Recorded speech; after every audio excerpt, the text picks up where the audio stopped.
solar panels or something crazy about that. Actually, somewhere over in Africa. Have you heard anything about that? No, I didn't hear about that. What happened? Yeah, this was a few months back, man. It made the news and stuff. Like everybody was giving him props because he did this thing for like whatever country. Where is he from? I don't know. He sounds like, I can tell he's not from here. He sounds like he's from like... Might be Nigerian or something. Whatever country he's from, he set up this thing where he furnished like millions of panels or millions of dollars worth of solar panels and stuff like that, I'm like, okay, yeah, that's good. But I remember seeing Jay-Z, like this was back, probably like 8 years ago or something. I remember seeing Jay-Z walking through like some little shanty ghettos in Africa with what's his name? Not Bill Gates. I think maybe it was Bill Gates, you know what I'm saying, or the other one. You know what I'm saying? Like in some water program. So I always question, I mean, it's good, but I always question that shit at the same time. Like, yo, what are these cats really doing? And what's this really about? Like it's probably a cover for some other shit, you know what I'm saying? Of course. Him and like some eugenics type. Yeah, him and Nas seem to have something going on. Because him and Nas were saying they were beefing and stuff like that, but I saw him and Nas doing a Masonic handshake. So yeah. Then he had an Aleister Crowley t-shirt on. Jay-Z, he had like a throwback Aleister Crowley shirt on and shit, talking about do what thou will and all that stuff with all that stuff. He's tripped out, man. But then they want to tell you ain't nothing going on, keep it moving, right? Yeah, they'll tell you. But he was saying it. He had some lyrics in the song, and he was saying like, "Murder Jesus, and then they said something. They asked him about it. They said it was a radio show, man. It was a chick on the radio show, and she was saying, "Hey Jay, they're saying that you're caught up in devil worship and stuff and all this stuff, and you're saying this." And when he responded, he said, "It's not me. It's not me. It's not me." So what he was saying was he's doing all this stuff, but that's not really him. He's doing it, but that's not really his will. He's doing what he's told to do, basically. He's an entertainer. He's just right. That's in the memo for that's his entertainment. He's just doing what what he's told as an entertainer, like an actor. I mean, my thing is, yo, like I like you and me, man. Like we got the advantage of actually growing up in hip hop. Mm-hmm. You know what I'm saying? So we've seen like all the fucking evolutions from fucking back in the Sugar Hill Gangs, the Cool Mo-D's, the Fat Boys, and JJ Fad, and all of that stuff, right?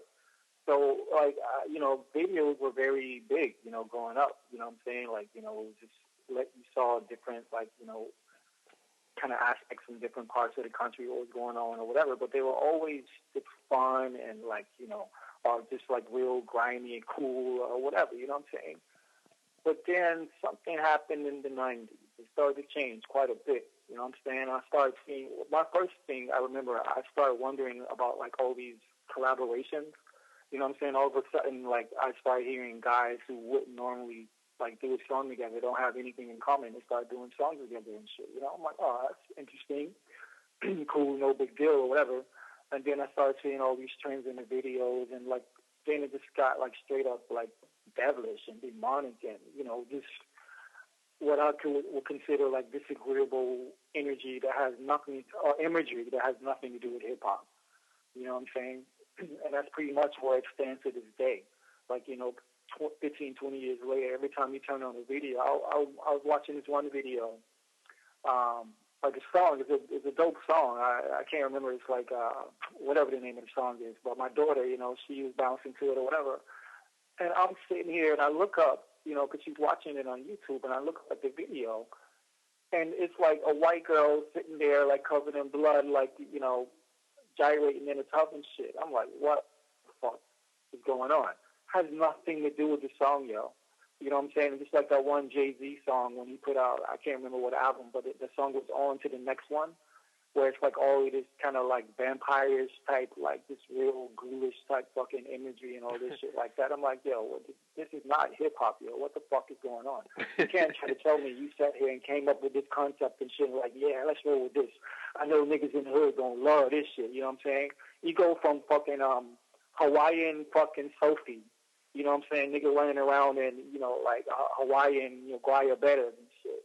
To, making videos with vampires and blood dripping and like all this fucking like, crazy imagery or whatever. I'm like, well, what the fuck is going on? You know what I mean? You could, but what I'm saying is that they could be actually showing us what's to come and like the best way that they can or whatever. Because they could very well be neutral to actually like antagonistic about the agenda that they're forced to carry out. You know what I'm saying? But those ones who are intelligent, like I consider Jay-Z without knowing the nigga to be an intelligent brother from afar. You know what I'm saying? So he seems like the type. Like if he was like caught up in a situation where he was kind of forced to either forego like everything that he'd worked for or to do this, but he can do it in a way that could basically some people that are caught up in polarity consciousness may look at a video like on to the next one and think, damn, that's fucked up. Because that's my first thought. Like, yo, that's not hip-hop. But then when I go deeper and I deal with like the higher esoteric level, whatever, I can also say that, yo, maybe this dude is just trying to like show us something and tell us something of what really is going on. And like we need to, like we've been saying, now get our shit together and really get up on our square and shit like that. Because Jay-Z, he's a 5%er. You know what I'm saying? Mm-hmm. And like he called beef like last year or something because he was rocking his 5% chain and like they were trying to take that to him and shit. You know what I'm saying? So like you never know. Like I try to really like over the years. My point is over the years is I've seen like different artists that I love. Like even like motherfuckers like Outkast. Like all of a sudden they got Skull and Bones and all of this shit. I'm like, man, come on, what's going on? You're not going to tell me that every single artist just happens to love Skull and Bone attire. You know what I'm saying? Every single rap artist. And fucking Freemasonic attire. Y'all all just got an affinity for that shit, huh? Because that's what we rocking in the hood. Well, I think in my personal opinion, when I see the Skull and Bones in the hip hop, to me that's a symbol that the hip hop's been hijacked because that goes back to remember I was talking about the pirates and all that stuff. Piracy. If you think about it, man, if you really think about it, the hip hop is not an industry anymore. Now it's a religion because hip hop used to survive off of people buying music. People don't buy music anymore from hip hop. When's the last time you heard somebody saying they're going to get the new Jay-Z CD or cassette? They don't sell. People get this stuff on the internet for free or listen to it on YouTube now. There might be a few people who buy it on iTunes, but most people download it for free. Or they know somebody who can give it to them, they put in their iPod or whatever. How are these people, these people are richer than ever. And I know Jay-Z got a lot of side hustles. He sells Rocawear jeans for like $400 a pop and all that stuff. He's a hustler. Yeah. He be tearing them up, man. But he's a hustler nonetheless. But when it comes to the music, unless he's doing a concert, no one's buying that stuff. So who are they producing? And, not too many people got the kind of money to go go to a concert like that. So from what I'm looking at, these people are being paid to be rappers, but they're not being paid by their fans anymore. It used to be the fans. Oh, yeah, of course. Now. Yeah, yo. And his label is, Jay-Z's label is Rockefeller Records. How many people actually think about that when they look at him? Yeah, I know. Who's paying, who the hell's paying him all these, who's paying these guys all these millions? Like, look at Kanye West. He wrote a song about his jaw getting broken, and turned into a millionaire. That through the wire. Yeah. Yeah, he came out with he came out with a track while his jaw getting broken in the car, and now he's a millionaire, multi-millionaire. He's walking around. He look. They blew his head up so much. He was up there disrespecting Pac and everything, talking about Pac was just an overrated actor. I'm better than Pac and all that. They got him. They blew his head up so big, man. He thinks he's the president. Yeah, man. Like he must be that. What do they call it? That Ambien. They must keep him on that shit because he be on some crazy shit, yo. Like he's a classic example of like he seems like he's just on the fucking like the verge of just losing it at any time. You know what I'm saying? like, 'cause he's always, like, kind of lashed out, like, against what he's had to do. Like, he's always had, like, these flashes, of, like, George Bush don't like black people, and, you know what I'm saying? Like, I'm sure you've seen the footage of one of his concerts where he's talking about, like, basically he sold his soul and blah, blah, blah, and yada, yada, yada type shit.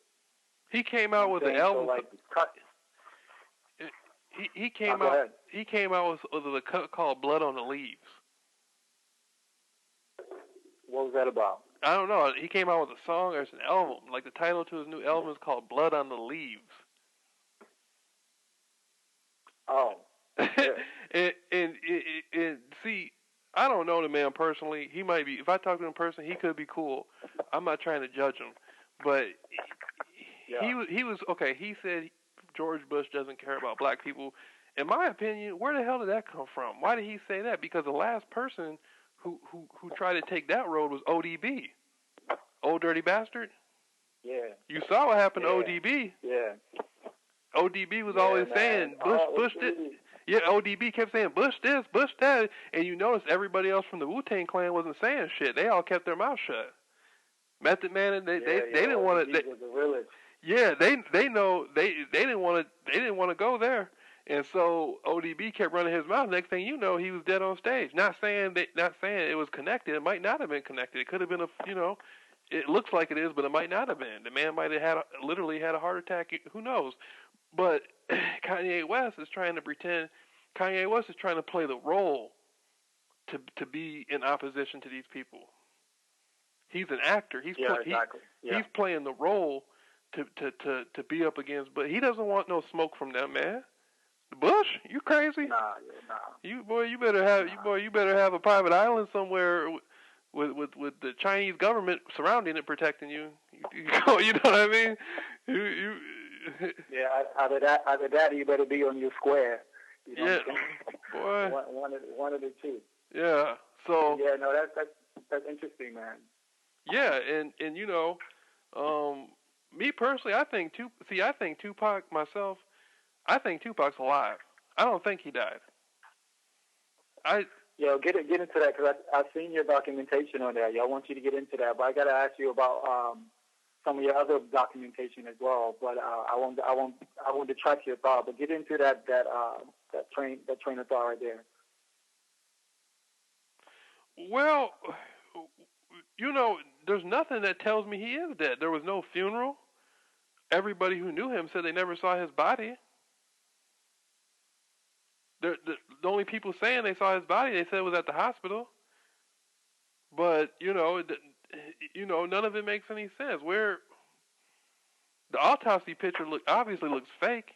If you look at the car, the picture of the car he was in, the last picture he supposedly took, there's no key in the ignition with him and Suge together.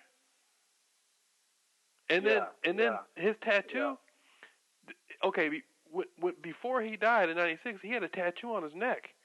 In the photograph of him laying on the bed, there's no tattoo on his neck. And then the time, everything equals 7. Like the time he got shot or something, or the time he died, it'd be like 4 + 3 = 7. All this stuff will equal stuff. It's like it's designed for you to know that he's not dead. Like they want you to know. Like he wants you to know. Then there's a police officer now saying he got paid like $1.5 million to help. There's a police officer on the news, man, saying that he got paid $1.5 million to help Pac cover up his death. That's on the news. You haven't seen that? Interesting. Then his mother. No, I haven't seen that. Then Afeni Shakur was saying she wanted her son went quietly. How is getting shot to death in the middle of a main street in Las Vegas on a big fight night with Mike Tyson going quietly? But you knew what was up to, huh? Of course. That man's not dead, man. He was out on appeal. Like I was saying in my video, he was out on appeal. He was looking to go back to jail. He was on bail on appeal on that rape charge. So So do I want to go to do 10 years, or do I want to go to Trinidad or Cuba or something. That's why he was making so much music. People say he was making 3 tracks a day. Yeah, he's gonna hustle his music for the next 50 years after he's gone. You know what I mean? Hitting them with double CDs every year. Hey, yo, you know what's so crazy? Huh? Yo, this is so crazy, yo. What you just listening to you, man? I just had this fucking thought again, going back to this whole Morris legacy and shit. What if, for all intents and purposes, Tupac Shakur is dead? If this nigga has claimed back his true national status, you know what I'm saying? Which obviously, you know, Tupac would have been along that track of research or whatever. Then Tupac Shakur is dead. You know what I'm saying? That Tupac Shakur does not exist anymore. So it's very possible that he could be lawfully, you know what I'm saying, still in place as his true and living national status, but not as Tupac Shakur, the citizen, you know, and property of the U.S. government. Have you ever thought about that? It's possible. See, I know somebody who knew Tupac. Sonika Shakur. He used to go by Cody Scott. He wrote the book autobiography of the LA gang member. I know Sonika. I've talked to him before, and Sonika has a tape, a phone conversation recorded of him and Tupac talking for like the phone conversation like an hour long. And this was at the time when Tupac was discussing doing the One Nation album, and Tupac wanted to go, this is what Tupac told you. You can even look it up. Oh, you can YouTube it. Tupac and Sonika Shakur, and you can listen to the tape yourself when we get done if you want to. But Tupac was saying how he wants to go out to every city and every town around America and talk to all the dope dealers, all the gangbangers, all the criminal underworld. He wanted to get them to cease violence. Then he said, we'll do L.A. last because L.A. will be the most difficult place to get peace. This was back in the 90s when you had the big thing between the Bloods and Crips. And so that was sort of the frame of mind that Tupac was in. He wanted to participate in something like that, but he was a musician. He was an entertainer. That wasn't really his position. You see what I'm saying? And so he needed to chill out because he had made people uncomfortable, and he's not a politician. People don't want him out there using his position as an entertainer to complicate the, how the establishment is, and so that's more the lines I think he was at. I mean, reclaiming the sovereignty. I guess he could have, I guess he could have been. He could have maybe used that as a way out. You know what I'm saying? Because that's the only way. You know what I mean? Like, he could disappear and shit, but, like, obviously the status quo would know that. He would have to have some type of arrangement to keep them off of his back and shit. You know what I'm saying? Like, he could not disappear without the establishment either having some kind of interest in that, whether they knew about it, you know what I'm saying, after the fact, or, they had, like, some type of, like, handshake agreement to let this shit go down. You know what I'm saying? I don't know. I don't think it was so much the establishment. To be honest with you, man, I don't think it was so much the white establishment that was after Pac, because Pac got shot 5 times. The first time, right? He got shot. Say he did die. The second time was in Las Vegas. My personal feeling is that didn't happen, but it's possible it did. Same thing. But the first time he got shot 5 times. Okay, that was before he got hit. I think that was before or after he was doing the rape thing. Anyway, he got shot 5 times. That was coming out of Bad Boy Studio. Puff went to Howard College. Yeah. Puff was college educated, a college educated black man. So for Pac to get shot, I don't think that was the white establishment. I don't think white people. I don't think the government did that to Pac. Yeah, but then again, if going by Del Gaddis's theory or whatever, and really like going by what we know that they were to us in the very beginning, which were basically fodder, for our own infighting, which led to our demise. You know what I'm saying?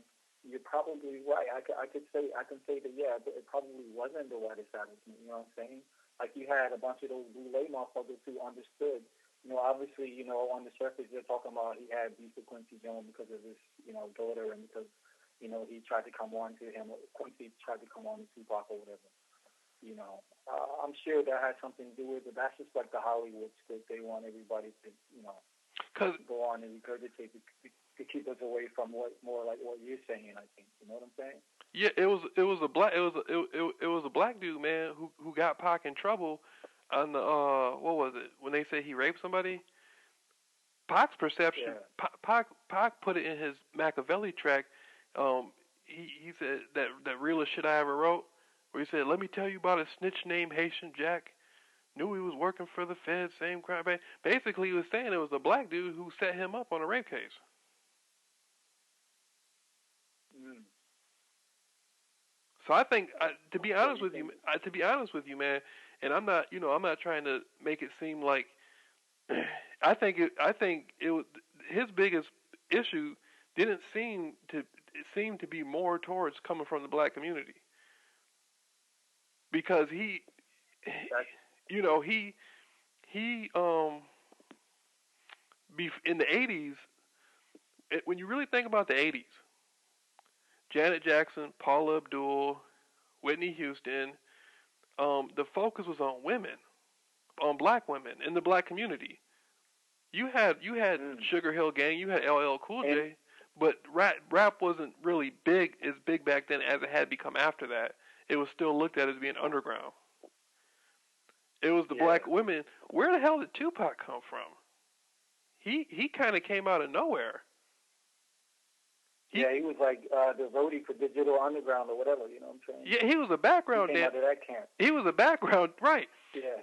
He was a poet. He was into poetry, coming out of Baltimore School of Arts. Yeah. And he wanted to go join the Black Panthers of Atlanta. And there was a Jewish woman named Layla Steinberg who said, "No, you're not going to go join the Black Panthers of Atlanta. You're going to take your poetry and become a rapper." It was a Jewish woman that turned him into a rapper. He didn't even want to rap. He wanted to do poetry and become a Black Panther, the new Black Panther Party. And it was a Jewish woman that convinced him that rapping was what he should do, and she plugged him in with Shock G of Digital Underground. Then he became a background dancer. And then once he became a background dancer, he ended up in that movie Nothing But Trouble. He was in the background. Remember that? With Dan Aykroyd? Okay, yeah, no, I didn't know that. He's in the movie. Have you seen the movie Nothing But Trouble with Dan Aykroyd, Demi Moore, Chevy Chase? They bring Digital Underground, Shock G, and them in to do the movie. And in the movie, Chevy Chase ends up supposedly marrying John Candy, and John Candy played two characters. He played one of the security guards and a woman in the house who was supposed to be a sister. He played a man and a woman in the movie. And Chevy Chase was supposed to marry the woman, and Digital Underground was playing the wedding song and all that stuff. And you can see Pac in the background in that movie. And the movie had All Around the World same song. That was the first song that Pac really came out with that people knew it was big. All Around the World same song, Digital Underground. And then after that, he ended up in the movie Juice. Then he came out with Tupacalypse Now that had Brenda's Got a Baby in it. That's what made him big. That's the song that took him, Brenda's Got a Baby. So Juice and Brenda's Got a Baby made him big. And then it was during the movie of Juice, he took on the character of Bishop. Pac was a soft, sensitive guy before making Juice. He was friendly. If you listen to him before Juice, he was friendly, kind, empathetic. He got into the role of Bishop during the movie Juice, and he never let that role go. And then you see it in his music. When the other album came out, Strictly For My Niggas, you see how tough and how he was. Then he came out with the Thug Life album, and he just turned into some, tough dude. And then it kept progressing and progressing and progressing. Now he wants to lead some movement, and he's using Thug Life as the catalyst of the movement. And then he came out with the Don Illuminati. I mean, he went from being a background dancer to talking about traveling the country, getting dope dealers to stop doing. He went all that in 5 years. Who the hell is he? That's interesting. Who the hell is who That is is he? very interesting, though. Who then he just disappears, Is, and we really don't even know what happened to him. Who the hell is he, and where did he come from? Nothing makes sense about him. Is very, and then it's funny because I never got like this connection with him and Jada Pinkett and shit. You know what I'm saying? Mm-hmm. Like I never quite understood that. You know what I'm saying? Like how she seems to have like the inside, know and shit. They were like buddies and shit, but they never talk about like them being like intimately like connected or anything like that. I'm like, huh, that's interesting. Is this like is like really happening, or were they just real good friends and she just kind of like was like a little flower on the wall or something, or what? Did she have something to do with where he ultimately ended up? She went to that school with him, Baltimore School of Arts. Mm. If you so look, that's probably some type of mind control, MK Ultra type of fucking. Some shit like that. They got pictures of him where he's doing ballet, man. He's dressed up doing ballet. Wow. Doing. So he was obviously in touch with his feminine side. He is kind of feminine. If you listen to him talk, he said he was raised. To me, man, like I'll tell you, like basically my perspective of Tupac. I've always respected Tupac more as like what he says when I hear him speak, as opposed when I hear him rhyme. You know what I'm saying? There's some things that he says in his lyrics that I can appreciate and respect, but as far as like his lyrical prowess, I was never a fan of Tupac to that aspect. But I always seen him as like conflicted. He appeared to be like an individual that was just conflicted with, I guess, whatever he was having to deal with. Basically everything that you just chronicled. Imagine that. This individual with all this inside of him and all this desire to actually, spark change, for the community that he grew up, loving and like, learning from and like, being inspired by and shit like that, and having to fucking go out like how he went out and shit. That when I saw that one back in the days, when I saw that one spread, I guess he did. I don't know who he did it with. I think it was a Jewish woman, like Leibowitz or something, where he was sitting in the bathtub, like in a real bitch position or whatever, with all the gold and stuff like that. You've seen that, right? Yeah, the bathtub photo thing he did. Yeah, and you just look at the look in his face, man. It just says it all. You know what I'm saying? Like, no, I don't know too many brothers that not even they don't even claim to be half as masculine as Tupac was claiming back then. I don't know too many brothers that will do that. You know what I'm saying? Unless they were under duress in some shape or form. So, Yeah, so from when I started seeing that, and I was putting that with all the other scuttlebutt I was hearing about, like what was really going on with Tupac, I was like, yeah, this dude was conflicted because like on one minute, he would be on some, real like immature shit or whatever. And then the next minute he'd be talking some real like, black power stuff, at the same time, But yeah, that's pretty much my take on Tupac. I mean, he was like if he is still alive, man, you know what I'm saying? Like, more power to him and shit. I hope he's working behind the scenes to, bring forth the truth on all levels as it relates to what's going on in America, especially. You know what I'm saying? Mm-hmm. Yeah. But, I like personally, I think he was a talented guy. He had a lot of interesting concepts. I got nothing against him. I never met him in person. I think I'm a big fan. Growing up, man, I used to listen to all his music that he came out with, and so I got nothing but love for the guy. But I think it's very interesting that a lot of his stuff is kind of like, he's really mysterious character when it comes down to it. Yeah, no doubt.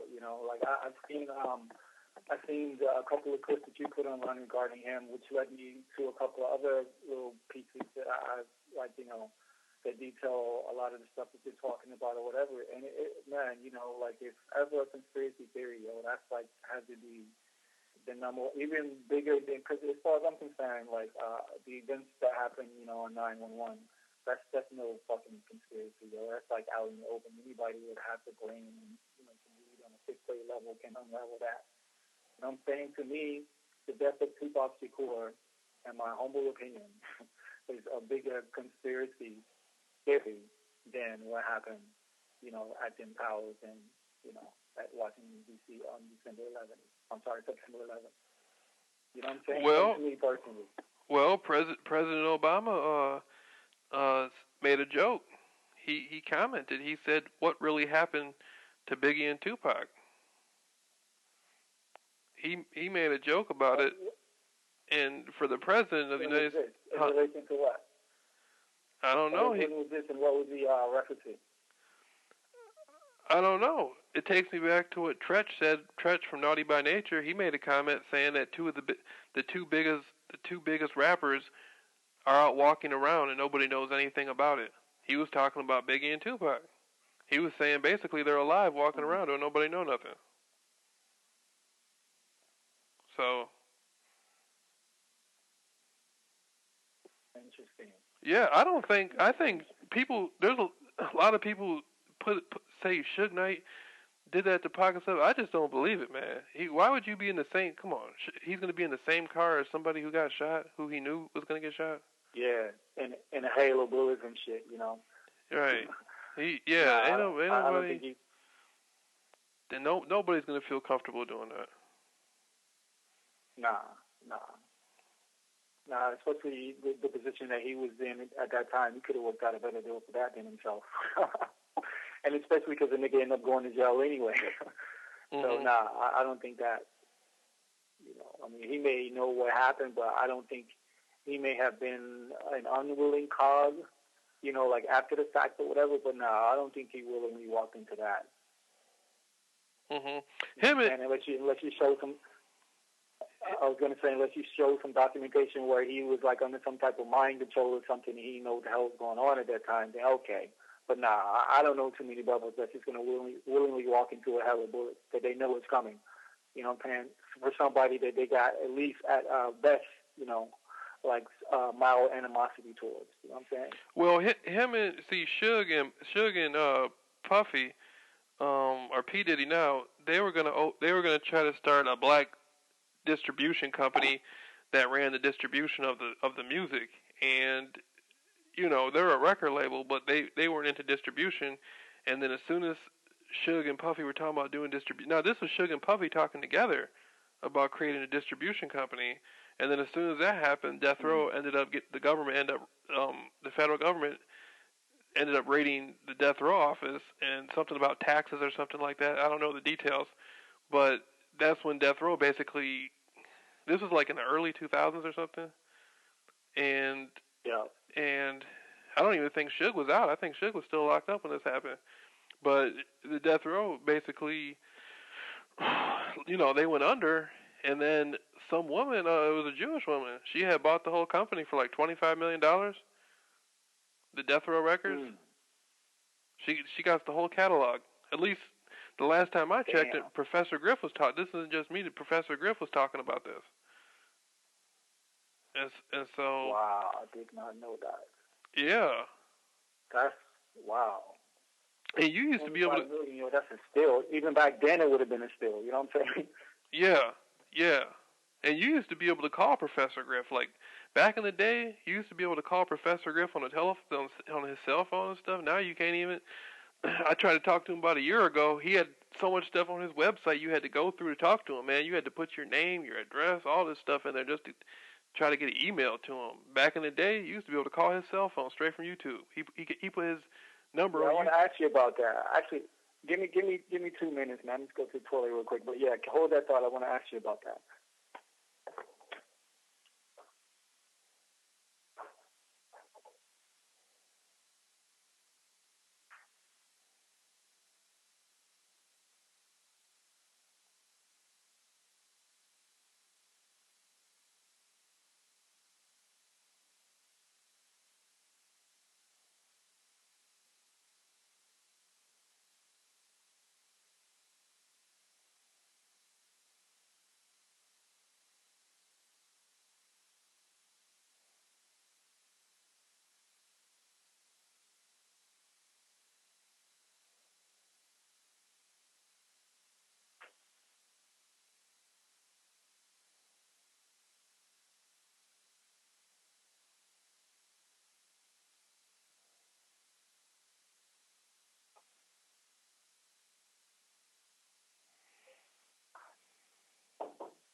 Yo, you there?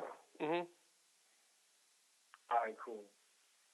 So, it's interesting you saying that about Griff because I was just actually stumbled upon some series of clips the other day where people were saying that Griff was kind of out of line about a couple of things. I was really surprised to see that, but then I have seen a few videos just over the past year where like they're trying to say Griff is like like agent and like blah blah blah whatever. But I know how that shit is. You know what I'm saying? Like everybody at a certain level, whether you are or not, probably get accused of that shit.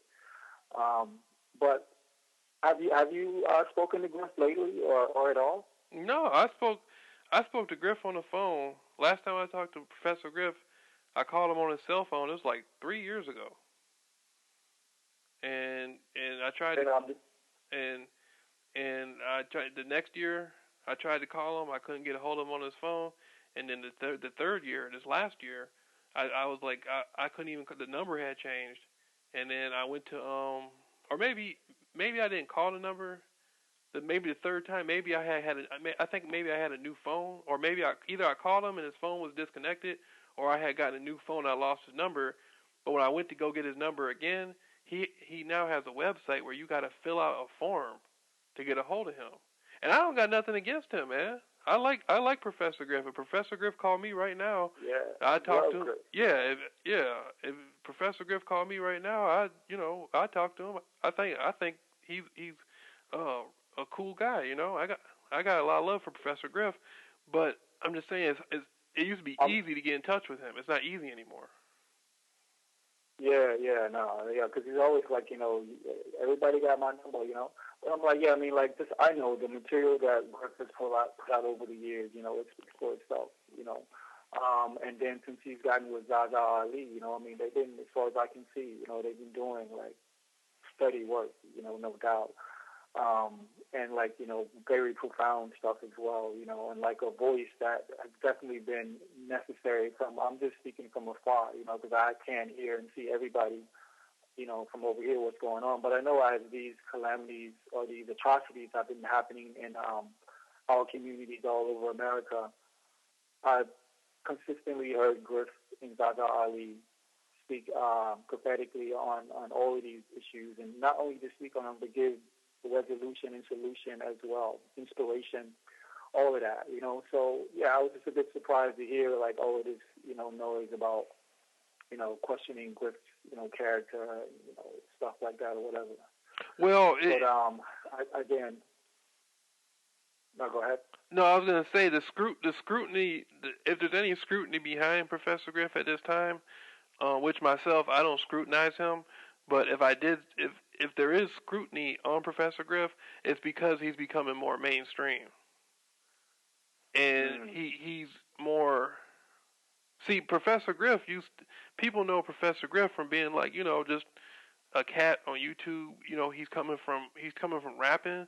Back in the 80s when Professor Griff was coming out, if you look back at his album, like his album was the last Asiatic Sons, or the last Sons of Asia or something. He's coming from that old school black Muslim Moorish 5%er underground New York type of thing, and that's the vibe he's always carried. And now that he's become more mainstream, I mean, he goes on Alex Jones' show all the time, and I think that Alex Jones is cool with me, man. I got nothing against Alex Jones, but they go on there, and I think the people who remember Griff from back in the day, they're kind of like, what happened? I used to be able to call you, now you're mainstream, and I think a lot of people kind of feel hurt by that a little bit. I don't know. I don't feel, so I think there could be a little bit of that to it, but I'm not sure. I don't know. Yeah. Well, I mean, not, with regards to the whole Alex Jones thing, like, I'll say this first. I saw that video live when it aired, and I'm sure that was at least 4 years ago. You know what I'm saying? So that would have been before, like, he, where he is right now. I think that's more to do with he hooked up with the goddess, bro. That's all it is. You know what I'm saying? Like, he hooked up with someone that equaled him, if not, like, to pass him, and the passion for, like, the people. I'm speaking of Zaza Ali. So I think if anything, since they connected from my perspective, From my observation, if his star has risen, it's due more to that divine feminine aspect that he's connected with. Not because he was on Alex Jones. But speaking of that, and as I told you, I heard that when it aired live or whatever, and I've seen other cats like Modal Technique, KRS-One. They've all dropped in, and broke bread with Alex Jones or whatever. I didn't really, think too much about it, whatever, I thought it was a bit kind of like clunky in a sense, like the interview or whatever. But I just remember, like, Professor Good actually, offered to, he was like, yo, Alex, towards the end of the interview, he was just saying, we should do something together, like me and you, make, do an album or something like that, he was saying. And Alex Jones kind of, like, agreed, like, how he would kind of half-heartedly or whatever. I thought that was interesting, and obviously nothing ever came out of that, but that one thought alone kind of, like, would lead me to other thoughts, like how you're saying people are kind of like looking at Griff right now, It's just interesting, man, both Griff and KRS-One, because, like, even though so Griff, because I know he comes from that Asiatic perspective, as you were saying, I know he knows, but on top of that, I know that Alex Jones knows, and this is basically why, honestly, like, Alex Jones is good for, like, his information on certain levels or whatever, but again, I'm one of the few, I don't know, like, I could probably say I'm one of the few, at least black men in America that have been listening to this man from like, he first came out. You know what I'm saying? I've actually evolved, like, with him, like, as far as, like, seeing his program evolve and all this shit like that. And I used to be like, yeah, this dude's, like, on point, he's on point. Whatever, he's a Christian, like, whatever, all white people, like, in America, mostly Christian and shit. But then as I begin to delve more deeper and deeper, I begin to realize, at the level this guy is, there's no way that he don't have access to all this information. He knows, that this whole United States of America is a fraud and shit. And what he is fighting for is not the same thing that we are fighting for. And I think that we have to understand that as those of us, again, who are quote-unquote African-Americans, you know what I'm saying, whatever. If you choose to call yourself that and live under that banner, whatever, you have to understand that what Alex Jones and all these people are fighting for, even though on the surface it may appear that we're fighting for the same thing, equal justice, this, that, or whatever, but nah, they are fighting to keep their status, you know what I'm saying, and to keep us as African Americans, you know what I'm saying. They're happy to be white because, again, if you read these texts, and I can reel off 15 books right now that articulate all this history of the Moorish nation before, you know what I'm saying? Like, we brought them over during and after, And I'm telling you, we were the ones that were called white because that had a certain definition back then, you know what I'm saying? We were the ones that were white because we were like the pure, clean ones, the yada, yada, yada. Or whatever. So even that was flipped. The whole concept of color, when they started using the colorful language, that was flipped.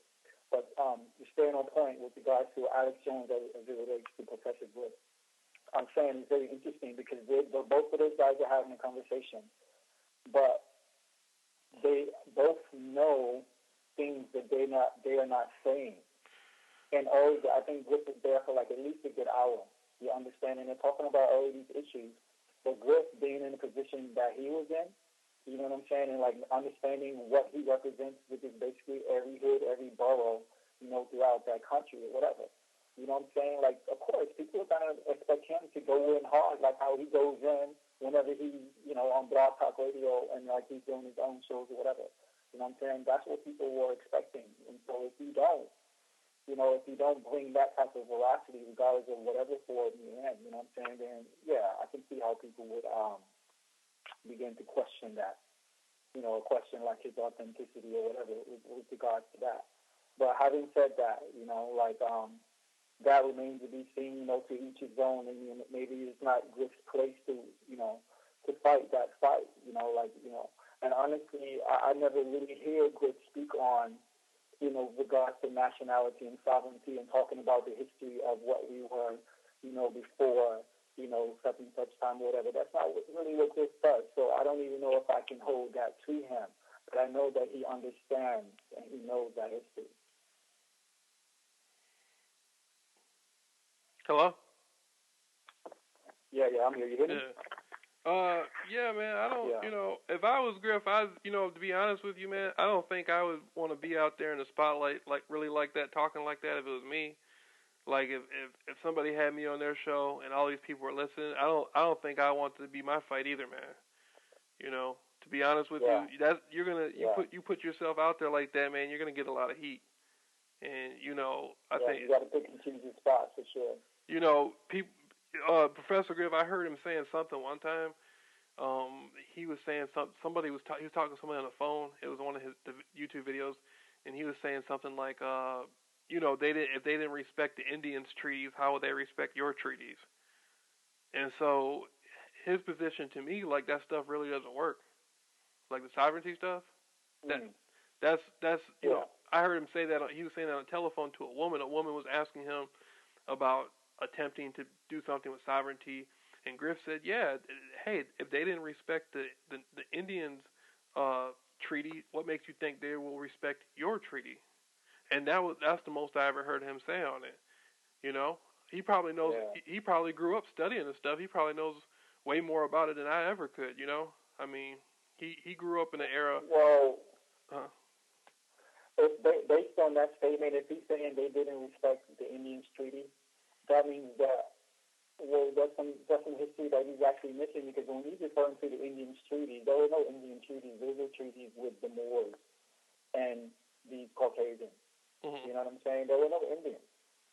So if he's saying that they didn't respect the Indian treaties, then maybe, again, like that just would verify what I'm saying even more. Like, that's not his thing.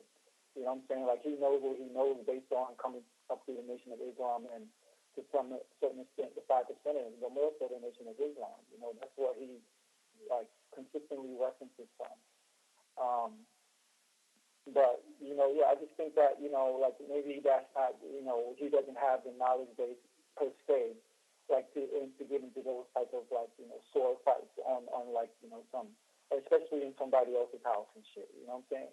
Like, if Alex Jones came to, Professor Griff's broadcast or something like that, then, he would have a more open forum to, maybe get at him at deeper levels. But my whole thing about, again, going back to that, to wrap that up, I just think it was interesting that those two individuals having a conversation, and neither of them are really speaking their minds and shit. You know what I'm saying? Because obviously, I don't know if you noticed about Alex Jones, but he's always generally different. His tone is always different. And I think this is very interesting. It's almost like a reverence towards any black host guest that he has on his show. Have you noticed that?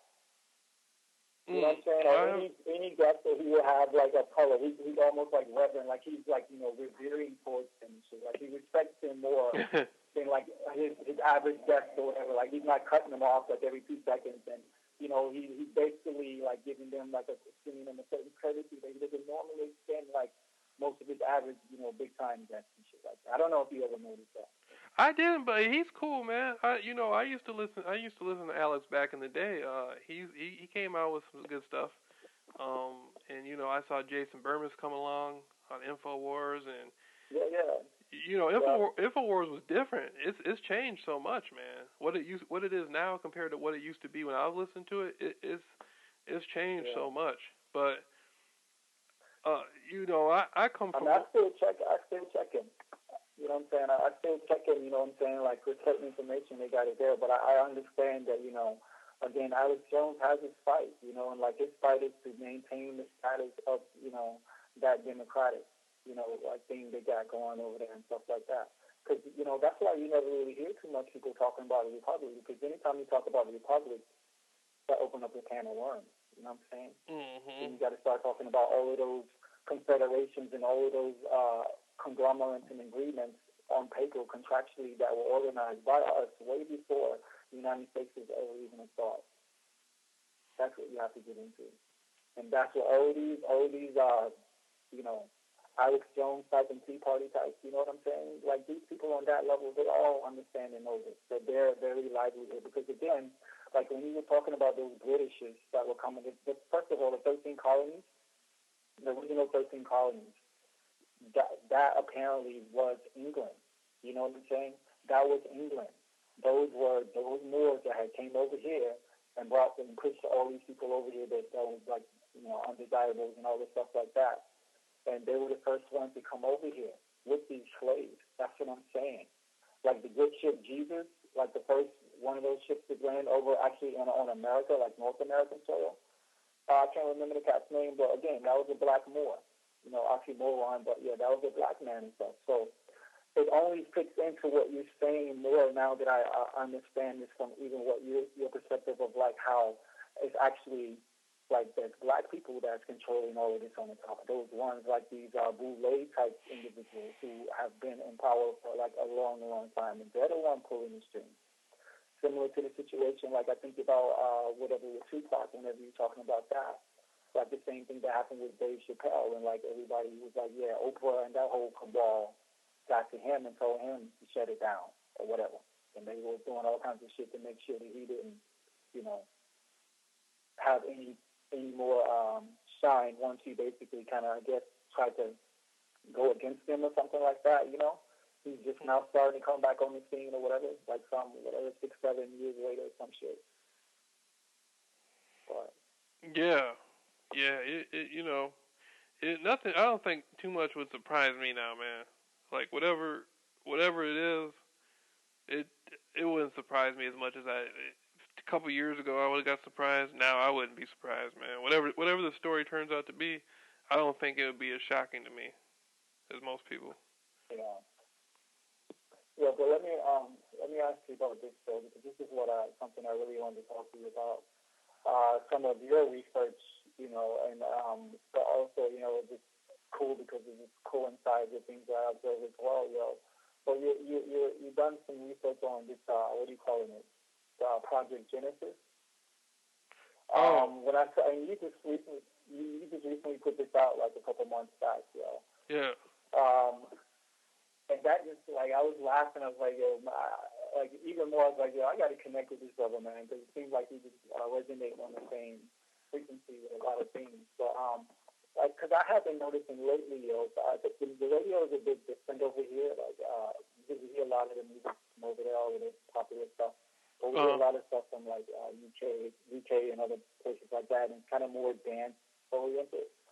But what I'm saying, man, there's so many songs going back to, from like Iggy Azalea. The first time I heard her 3 years back, I literally thought that was a black girl from like the South.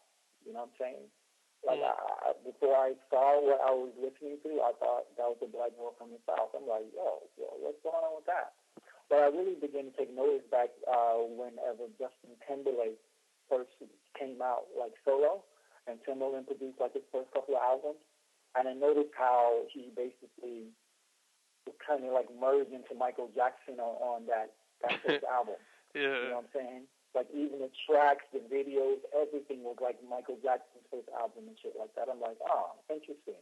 His voice, his cadence, everything, and like the floodgates just came from that. Already, Eminem, everything he did. But with regard to the pop and R&B, it was like the floodgates open to the point where I turn on the radio now, and I really have to like double check and listen hard to determine what it is like, a black chick or a white chick. You know what I'm saying?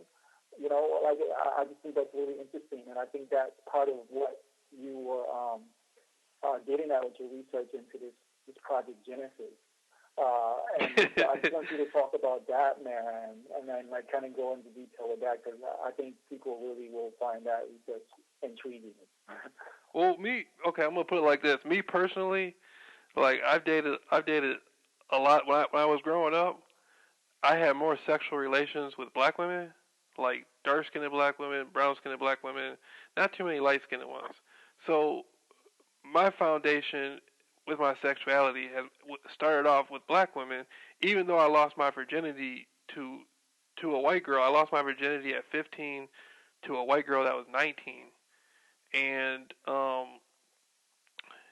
then the second girl I was with was a Hispanic girl. Then after that, it was all black females for a few years. Then I started talking more to white females, and I noticed something. A lot of the white females that I would connect with, if I talk, see me, I sound white. I sound like a white person when I talk, And so if I sounded more white, the less likely they were to talk to me. And then when I started talking to them ignorant and talking to them basically like, basically kind of crazy, it was easier for me to have sex with them. And listen, dog, sometimes I used to do this a lot. I used to go on Craigslist on my phone, on my Android phone, and I'd be like, "Damn, girl, I like you got a fat ass and all this." I start talking to her crazy, and I ask her, does she only hook up with white boys and stuff like that? And I'd say stuff like that. And me, I look white, so it's kind of funny. I mean, I look mixed, but I'm, but so they would react to me. It'd be easier for me to hook up with them and to do stuff with them when I acted like that. And so that was pretty much the inspiration on the Project Genesis thing. And because I had discovered that. And then, because when I was growing up, I've been to both, I grew up around all black neighborhoods and all white neighborhoods. And so I would see friends of mine, like I'd be watching people, and I'd be like, damn, how did Tyrone and Pookie get Becky's number that quick? You know what I mean? And then, but then at the same time, I would see white guys get Shanika's number really easy. I see two white guys like Tyrone and Pookie. It would take them a couple weeks to hook up with Shanika, but Tom and Jerry can hook up with Shanika in the same night. So I recognize that they've done something with the psychology to the races where they've made it so white girls are more prone to be with black or colored or Hispanic guys, and then black girls are more prone to be with white guys or lighter skinned guys, like lighter skinned Hispanic or something like that, you know? And that was sort of how, and then the food is, if you look at go look at pictures of a white girl in Russia. Look how slim and petite they are. They look more like how the white women in America looked 100 years ago. If you look at the white women in America, they've been genetically enhanced. Their asses are way more fatter than they were even 50 years ago. And I think that has to do with 20 years ago. That has to do with the steroids that they put in the food, that they put in the cows. They got the cows on steroids. Right. And then they got it to, I don't know how they're doing this, but they got it to where the black females either talk real white and straight, or they'll be like, whatever, and all that. You know what I mean? Yeah. They'll be like, whatever. Yeah, that whatever. They always do that now. Whatever. And so, you see what I'm saying, man? I'm feeling you, yo, 100%, definitely. And so, just go on. You got a dating site. You got a Plenty of Fish dating site thing. You know how to get on there. Just go on there and put your picture on there, and just write random white girls, and be like, yeah. So you only do you only fuck with white boys? And just say that to her, and watch how she responds. And then take a picture of a white man. Then create a fake account, and take a picture of a white man, and make him look successful, and put him on there, and randomly contact black women and say, are you educated? Do you only talk to black men? And talk like that, and you can get them like that. See? Yeah, that'll be an interesting social experiment. Man. And so that's really what Project Genesis. That's what Project Genesis was about. Yeah, and it's funny. Like again, like it seems like literally, probably like within 24 hours of before you put that out, I think I sent you this link, yo. This situation happened with this Notre Dame teacher or something like that. Yeah. And you know about that, right? Yeah, you sent it to me last night on Facebook. Remember? Yeah. So boom. Immediately I'm like, yo, this dude is on to something, man. This is crazy. Because the first time when I saw it, I was like, yo, that is very interesting. But I'm going to tell you why, because, all right, man, since, we can get into this like later, like a later conversation or whatever. That'd be another topic more dealing with like the more spiritual side of things or whatever. Because most of what we've been talking about is all this material stuff or whatever. But you know what I'm saying? My whole thing is like, I'm gonna have an understanding of like, you know, as above, so below, and like the laws of the universe, which, you know, give the background to our entire existence, you know, and understanding how everything was created, you know, from then to now, from above and below. Everything started with this blackness.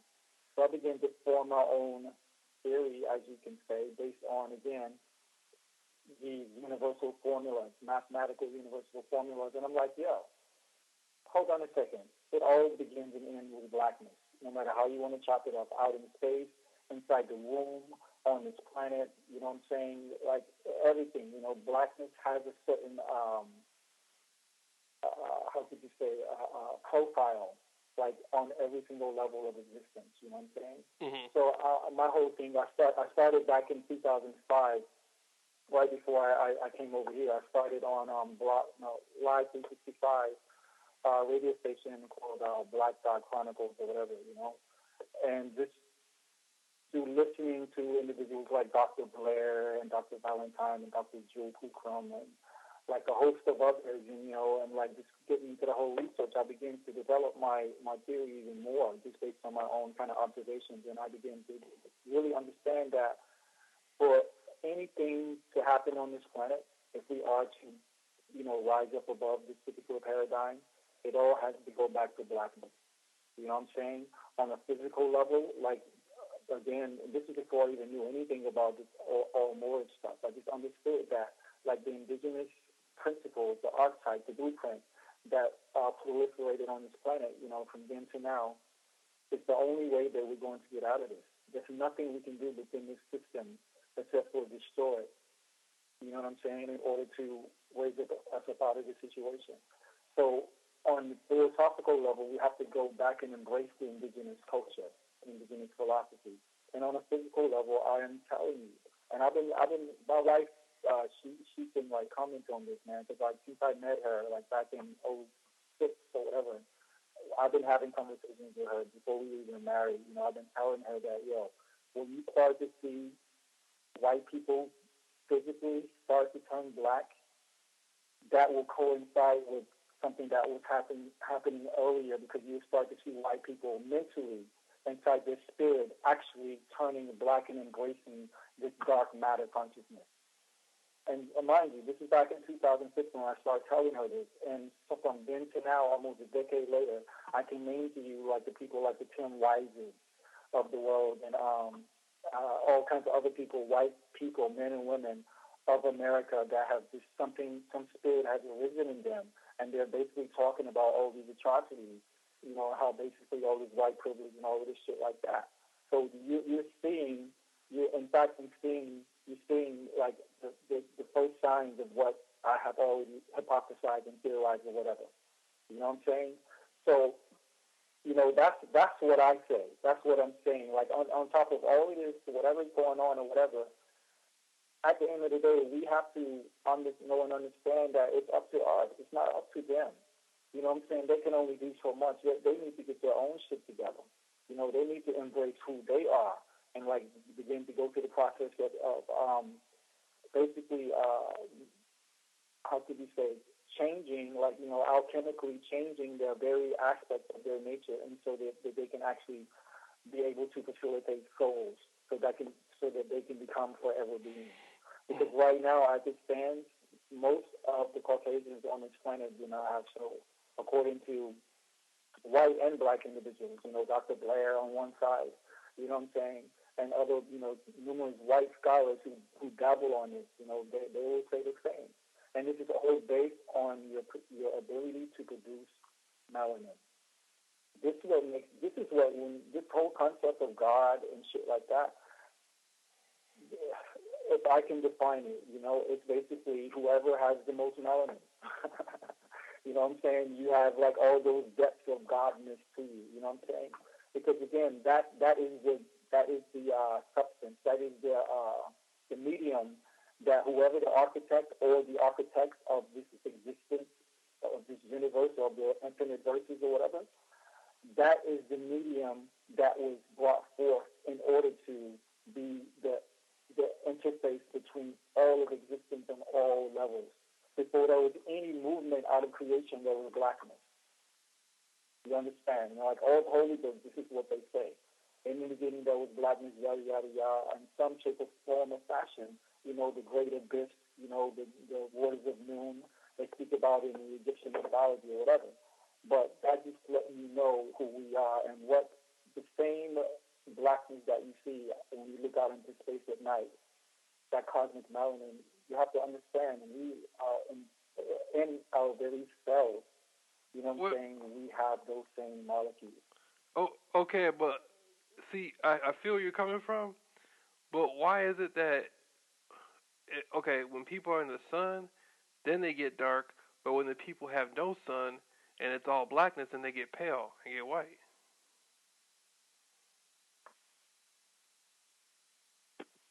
So, I'm sorry, say that again?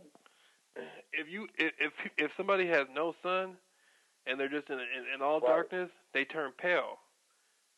Even somebody dark skinned, if they get out of the sun for a long time, they will eventually get lighter. If they're just stuck in a room somewhere, a dark room, all darkness makes you whiter, but the sun, but brightness and sun makes you darker.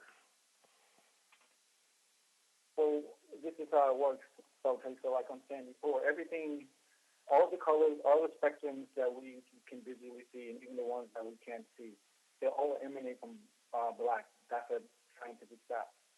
So, and so much in the sense that black is not even a color. They've given it the distinction of a shade. So black is not even a color. You know what I'm saying? But all these colors emanate from blackness. So if you take, for instance, like, you know, a black person, you put them in that dark room, and you take a white person, you put them in that dark room, there are going to be physical, like obvious physical, you know, differences with regards to one going darker or lighter or whatever. But the only difference is the ability, the capacity to change from that current state to whatever state is necessary in order to proliferate. That's what I'm telling you. That's what melanin does. You know what I'm saying? So even though we don't like, we're not naturally we're not naturally drawn to cold climates, you know, because we're tropical people, like, you know, melanated people, whatever. But obviously we can adapt. You know what I'm saying? Melanin is adaptable. Melanin is ever changing. You know, you realize, they and I got this jewel off of Dr. Jewel Pookrum way back in the day. You know, because she was a doctor or whatever. And she said that there's this book, and you can look it up. It's called Every Year, all these doctors get together, and apparently they're spending billions and billions of dollars every year researching the melanin molecule, something that none of them have, right? And what she said, this was a long time ago, over a decade ago. I'm sure it's advanced way since then, but what she said is that whenever the reason why you don't see melanin as an element on the periodic chart is because they can't isolate it. You know, at least all the elements that they're showing us, you know what I'm saying, that they're like making us available that they know about or whatever, they all have constants. Like on every single condition, they all break down, you know, this many atoms, you know, molecules, hydrogens, or whatever. When they try to isolate melanin and using that same formula, like if you're looking under a microscope, it's like it's there for like a half a second. It's just like it's vibrating like so fast and shit. And then it literally just disappears right in the microscope. This is a melanin molecule. So what that tells me is that melanin is multidimensional. The reason why it can't be isolated because it's not of this plane, of this dimension. You know what I'm saying? So that's one key indicator. And on top of that, you have to understand that melanin is in every single organ of the body. You know what I'm saying? All the major organs, you know, and all the cells, everything, it's all melanin. But only difference is, and this is so beautiful as well, and this just goes along with my theory, because we all have the capacity. It's like a battery, like you know, the battery in your car, right? It has battery cells in it. Well, the Creator has equipped it as such that we all have that battery pack. Only difference is all the cells are not charged in all the inhabitants of the planet based on the amount of melanin that you have. Okay, so the nine ether, like the Sudanese, and like the South Indians, you know what I'm saying, which are both blacker than black. That's another story. Like I went to India, and I swear to God, we were in Pondicherry, and we walked out, man, and it was on the beach, and literally, it was like Freaknik in the ATL. That's the only thing I can compare it to, where like for a mile either way, you saw nothing but like just black people that you've ever seen before, yo. You know what I'm saying? I was shocked, like I thought most of the black people were in Africa and shit until I went to India. So I sidetracked. But what I'm saying is that so the blacker you are, the darker you are, the more of that battery pack, the more of those cells will be filled. So basically you have like the darkest fully functioning, and you have the lightest, which is barely functioning, recessive or whatever. But they have the capacity to initiate all of those cells to function. That's their destiny. And that's why I say, that's how I know that in order for everything to evolve into unison, we have to go back to black, as Amy Winehouse so eloquently stated. You know what I'm saying? We have to go back to black here. That's the only way. And when you see, as you see, like I say, these individuals like Kim Wise, the most famous one, and other individuals that resonate towards that true indigenous spirit and soul, you're going to understand that things are really changing. You see that now. You know what I'm saying? But yeah, they have to go back to black. But to answer your question, black absorbs everything. Like carbon filters is another example of how melanin works on a physical level. Mm-hmm. Carbon filters, like it comes in one thing, it absorbs like whatever on one side, and it spits it out as something else. That's what melanin does. Like there's nothing that melanin cannot absorb and transmutate into positive energy. And that's what all this is about. Like that's why all this lineage, all this like why everybody in history knows it as the true like descendants of the Most High and shit like that. Is because of this. It's melanin. That's what I figured out. You know what I'm saying? But going back to no, go ahead. No, I was saying, I feel where you're coming from, but you know what though, man? Like when you look at check this out though, the Irish people, right? I was seeing this thing where it was British people back in the early 1900s, and they were showing pictures of Irish people next to black people, and then they were comparing the British person, and they were saying that they were trying to category the Irish people, as they were saying the Irish people had the status of Negro. Mm-hmm. Have you ever seen that? You know why that is? Why? I haven't seen that, but I know that Irish people have always had that distinction, and I always wondered why. But a couple people, I think you said that you got I saw in one of your clips the other day, you said that you had got an email from Michael Tsarian with regards to that other like Philly issue or whatever. But if you go back and look at Tsarian's work, and it's like Dr. Blair, Double Blair was the first one I heard to give this information, whatever. But basically, Ireland has a direct connection with Egypt, the 18th dynasty of Egypt. Just so happens that we were already set up over there, like the whole, once the planet split, we just separated, and then, we fucking found each other again. So come to find out, not Imhotep, but Akhenaten was sending, like, daughters over, you know what I'm saying, to marry, like, Druidic, like princesses and shit, based on ties that we've had from, like, tens of thousands of years ago. So Dr. Blair speaks on that, and also your boy Michael Tsarian, he did a whole lecture, and he talked about all of that stuff, and that's one of the things that he speaks on. So they understand, again, like I was telling you, you don't have to go back for a couple of hundred years, and it's all black in Europe, everywhere. Well, I remember Michael Tsarian was saying something about Scotland was named after the Princess Scotia, and Scotia was one of the daughters of Ramses or something like that. Yeah, man, look, I'm telling you, what he's saying is true, because check this out. I was just watching this in the past couple of weeks, some of my research. You did know King James was a black man, right? You seen that any documentation on that? I you know what, man? Out of all the research I ever done, I never the furthest I ever got in the King James was just that his name was on the King James Bible. Yeah, well, this is all recent research to me, like the past couple of months, yo. Because the only thing I ever heard about King James was that he was a homo white guy who, forged the Bible and shit. I was like, what I heard about King James. Come to find out, yo, and this coincides with what you're saying about the whole sculpture thing. King James' father and his mother, obviously, again, both black Moors. All the pictures, documentation, everything's online. But his father was murdered when he was a kid, assassinated, but they never go into details why. His mother was, I think she was the ruler for a minute, but he was the youngest, ruler ever in Europe. He was from he was a baby because they ended up killing his mom as well. So he was the first king of Scotland. He was the sixth king of England, and he was the king of Ireland all at the same time. Historic fact. King James, a black Moor. In fact, this version of the Bible that they're giving us, that's not even the version that he sanctioned. They hoodwinked it.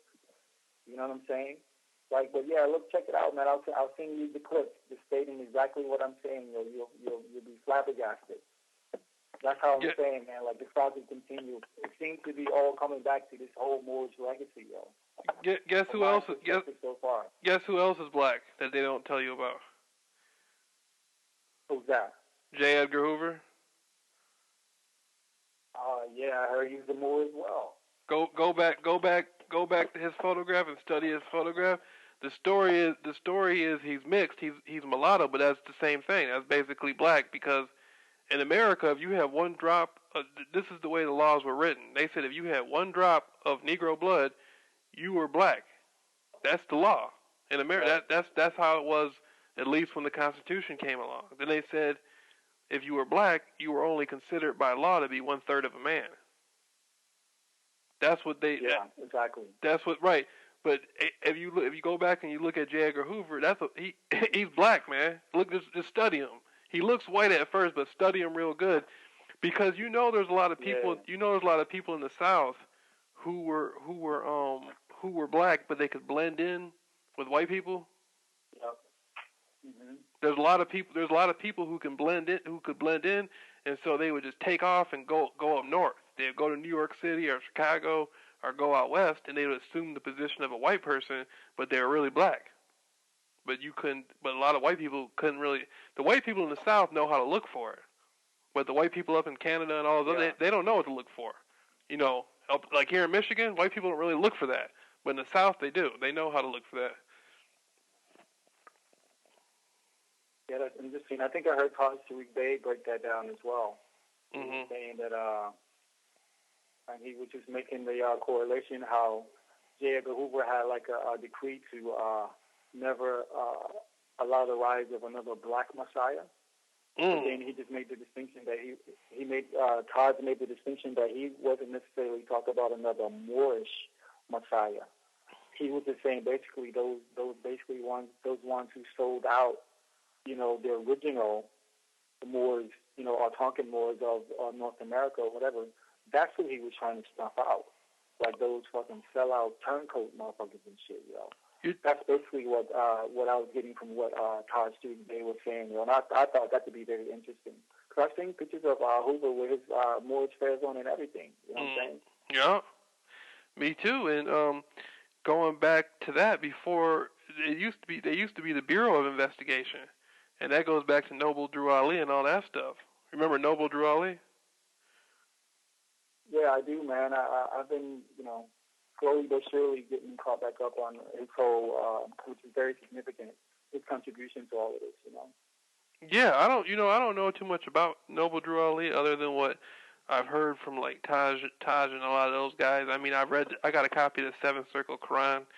I've read through it and I've listened to a lot of the different stuff online about who he is. I've done some reading on him and stuff, but the Moorish Science Temple seems to be very interesting, but they don't seem to be who they were back then, though. The Moorish Science Temple, as a commercial place. Yeah, no, yeah. Yeah, they don't. Yeah. They sound like two different. So have you been there? I'm sure you visited that a few times, huh?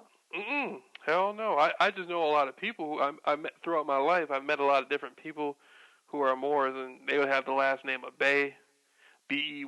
Like if you go look at the Yeah, Moors, they always got yeah, like a Bey name or something.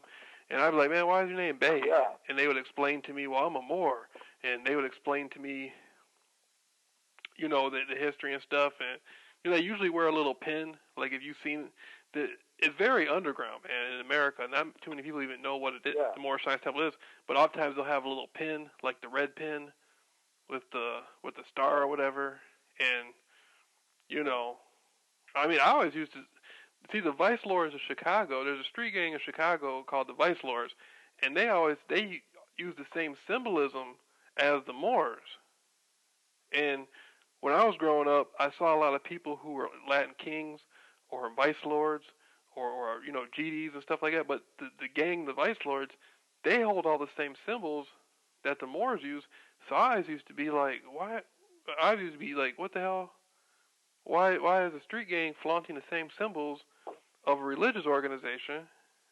And somehow that's all caught up with the masonry stuff, but the pyramid and the cane and all that, and so the Moors, caught my interest on that level.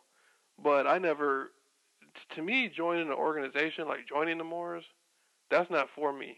I don't do that, man. yeah, I don't want to be, I don't yeah, know, I don't know what's up and who's running the show and what's going on. I don't want to be attached to that, you know.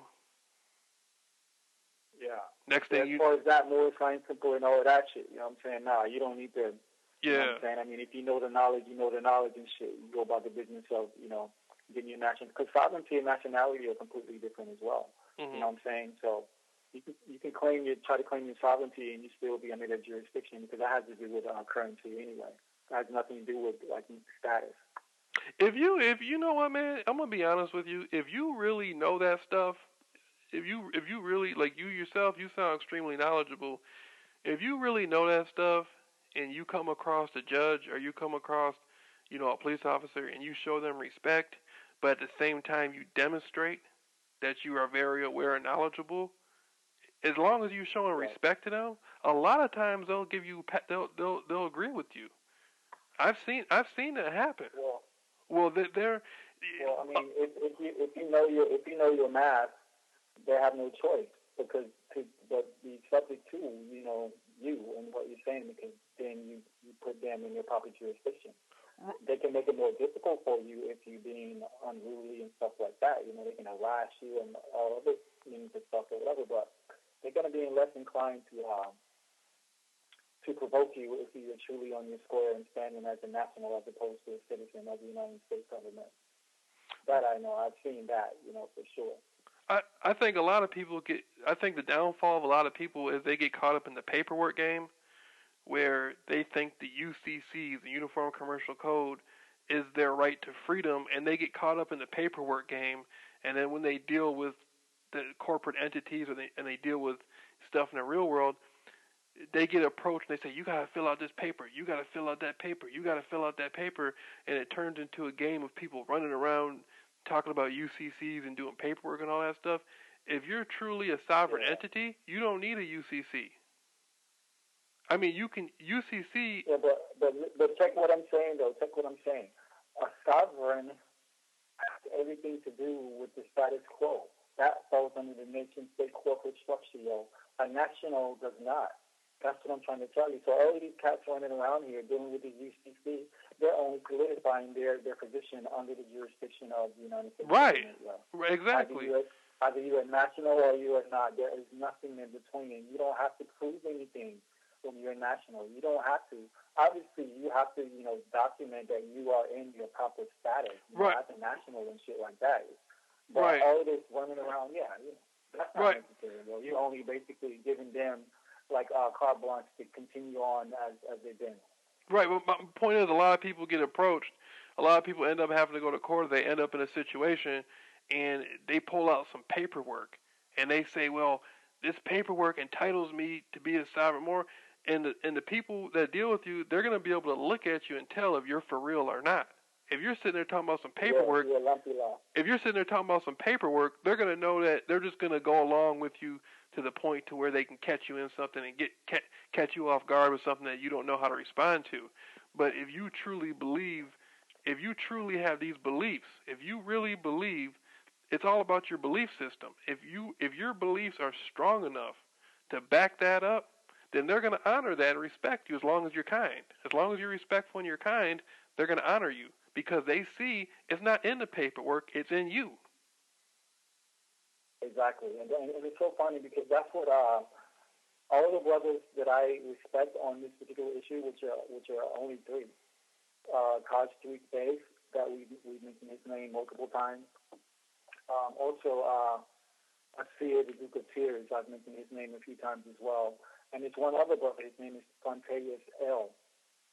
All of these brothers, they have shown and proven through their acts and deeds, who they really are. But they all echo what you just said. They said it's not really about this paperwork. You have to know who you are. You know what I'm saying? You have to know your history and stand on that shit, above anything else. The paperwork is basically the legacy that our ancestors left us so we can have paper trail to get, breadcrumbs to get back to who we really are. But until and unless we understand our lineage, and our true nature and who we are in America and who we are on the planet and as universal children of the Most High, That's what, from my perspective and everything that I've seen. And, these brothers that I, look up to when it comes to this knowledge, you know what I'm saying? They basically all say that, Taj Tariq Bey is so knowledgeable with regards to paperwork and documentation and all of that. But as I'm saying to you, he will tell you, you know what I'm saying? That's just like the legwork or whatever. You got to know your history. If you don't know your history, you don't know where to even start or where to begin, really. You know what I'm saying? Right. And the thing, another big thing I think is back in the South years ago, if you talk about plantations, I've heard a concept that if you talk about slavery, I know you in the topic you came in with the thing about the Moors of the North versus the Moors of the South, the Ottoman Empire. But I'm gonna interject. I've heard this said before that the concept of slavery from the plantation to the North was a transfer. No longer did slavery happen on the plantation. Now it ended up in the industrial age, in the corporate age, where you get taxed and stuff like that. It's a slavery that's on paper through the birth certificate. And I think a lot of time in today's world, people want permission to seek knowledge. Like when you talk about whether, no matter what color they are, people want to get told that they have permission to be what they want to be instead of actually pursuing it because that's who they know they are. They need people, and I hate to say this, man, but in America, if you're black, not all the time, but a lot of times, people want permission from a white man to be able to do something. It could be subconscious. They might not even know they have it in their mind. Obviously, you're different. Obviously I'm different. Obviously, we're different people. But to the general public, why do you think it is so many young guys now, still to this day, why do you think there's so many young black guys who will sag their pants, go get a gun, sell some dope, and go to jail? Is that really who they want to be? I don't think so. I think it's subconscious. They're waiting for somebody to give them permission to be who they really want to be, and until they're given that permission, they're going to keep making the same mistakes. That's the type of slavery that black people are in America now. Is subconscious and subliminal. They don't even know they're in slavery. They're waiting for a white man with They're waiting for a white man with a suit and tie to tell them that it's okay to be themselves. That's never going to happen. So, Yeah, or either that or they're waiting, for their God to come save them. Right. You know what I'm saying? And that's the fallacy. To me, that's between those two things, just like the willful ignorance or just like the dependency on your religion, and using that as a crutch. That's what I see as a major problem. Right, because that's not the white man's position. His position, if he has to tell you that, then that's confirming that he has power over you. That's just further confirmation. Exactly. You see, and especially all of these ones in power, they know. All these white boys in power, they understand. Who our true legacy or whatever. So again, it only serves them to keep us in this particular state of bondage or whatever. And speaking of which, it's interesting because again, like I was telling you before, there was three Moors that were on the scene right at the end of the Civil War that had basically what do you call them, like trusts they were setting up in order to bring Moors back into their national status so they can claim all of their inheritance in the state and all that stuff like that. Meanwhile, on the other side, the U.S. government were going about the business of enlisting all of these Moors, that were, basically had given up all of their rights to everything when they decided not to, when we were making all of the confederations and we were signing all the articles and all of these international agreements and stuff like that to protect us against what these European wars were doing with this whole slavery thing or whatever, against the prosecution. Because again, like I'm telling you, King James had issued a national decree, international decree that the slavery shit was out. You know what I'm saying? It was no more cease and desist immediately. And so these cats were still doing it on a sly or whatever. And again, it will be these same preachers that they enlisted and gave this false power to or whatever in order to trick us into this 14th Amendment status whenever Abraham Lincoln came with the 13th Amendment prior to that. And as I said, he took 2 shots to the dome for that, trying to set us up like that or whatever. And ever since then, they have basically murdered every single Moor they could that they couldn't convert from then to now. You know what I'm saying? But they murdered us now with more so of keeping the truth from us and keeping us caught up in what you're saying and just this state of a lifetime of passiveness and not ever questioning or wondering or desiring anything more than what is offered to us by this establishment. You know what I'm saying? Or, just settling on this religion and, just waiting on God to save us or something or whatever, You ever heard of Mosley Bay? Mosley Bay? He's with he breaks down real big into etymology, but he hangs around Taj and all them. But he goes on tours, man, and he does lectures where he says that black people created Freemasonry, and that black people were the founders of Freemasonry, and white people are the preservers of Freemasonry. They're preserving it, but the black people were the founders. But he does a big, huge presentation all about Masonry, where he shows how it came from the ancient Kemet and all that stuff, and black people. He even shows quotes where there's white people saying this stuff back in the 1800s, where there's white people who were saying that. And I'm almost always surprised, out of all the people who show up to watch his show, they don't even look interested, man. They don't even, there's out of a room full of 20 people, 4 people will look interested out of 20 people, and the rest of them, it's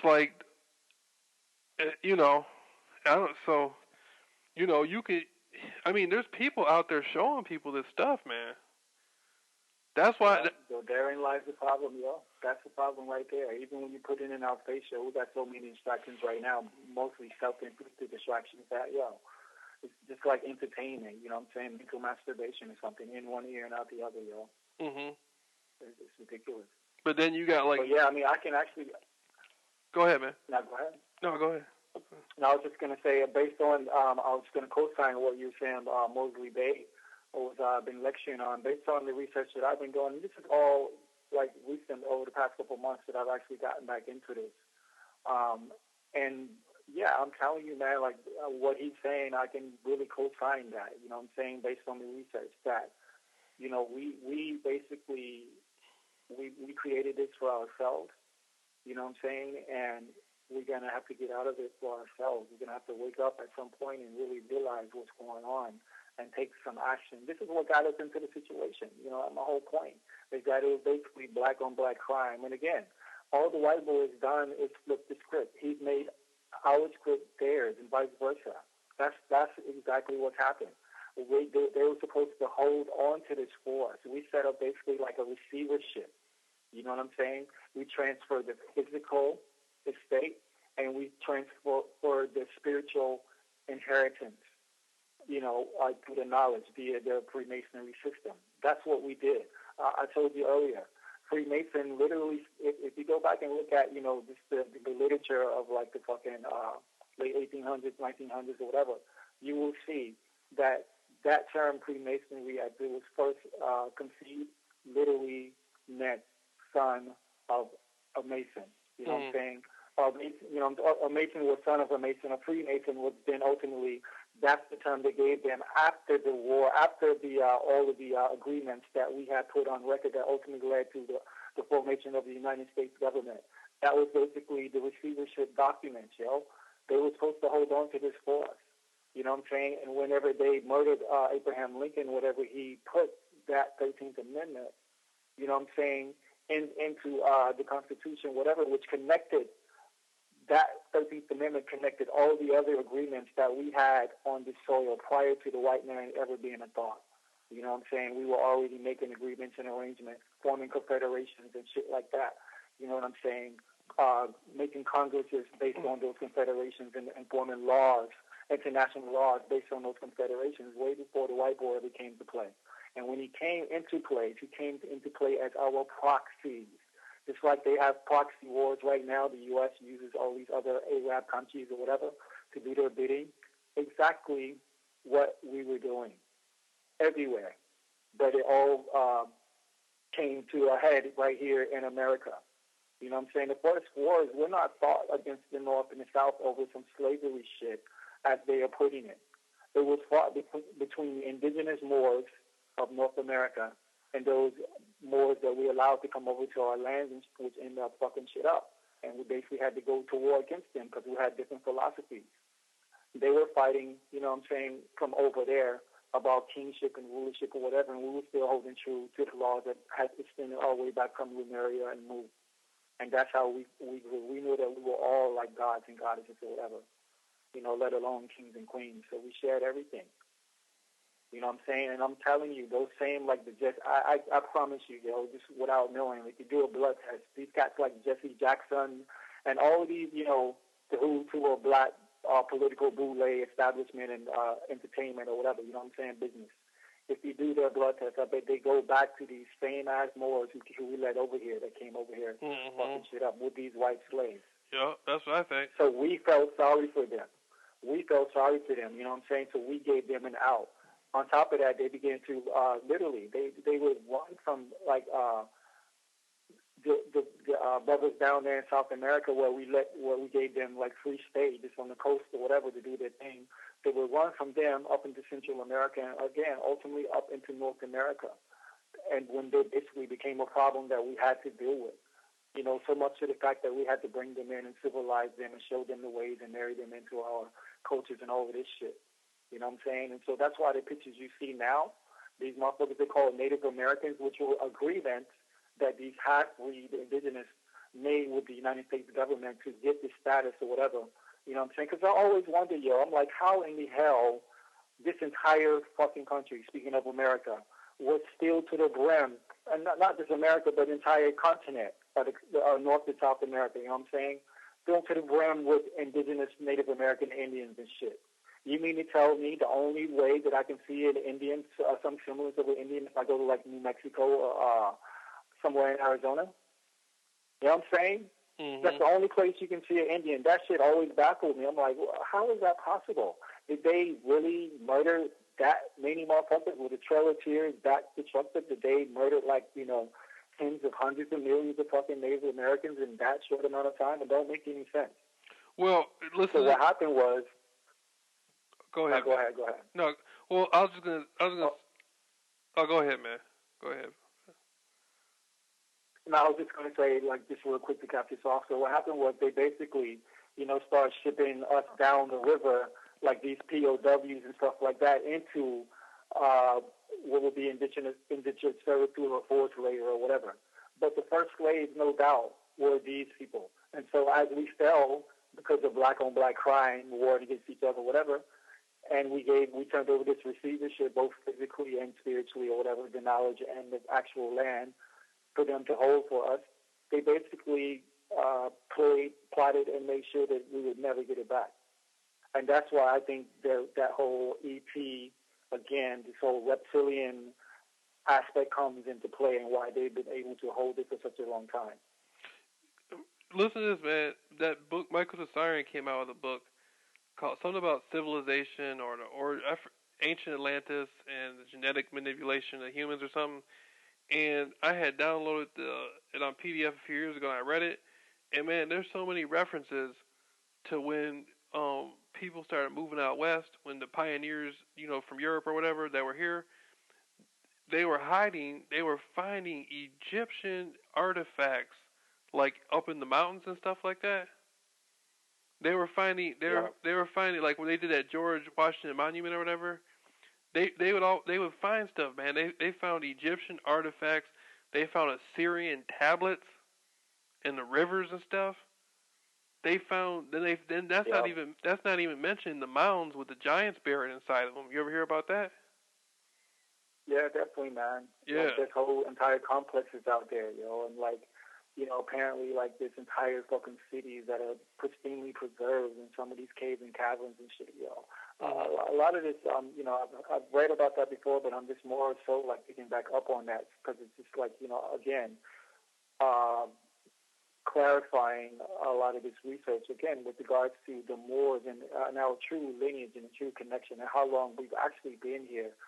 And I say here again, I mean on the soil of what they called, North America. And we've been there for a long, long time, for sure. That's without a doubt. You know what I'm saying? Because not only that, Hebrew writings and artifacts and all kinds of shit, And like Indian, South Indian, Hindu writings and all of this. And it all fits in with the story. You know what I'm saying? So basically, the Indians were basically the last ones to come over because, when these were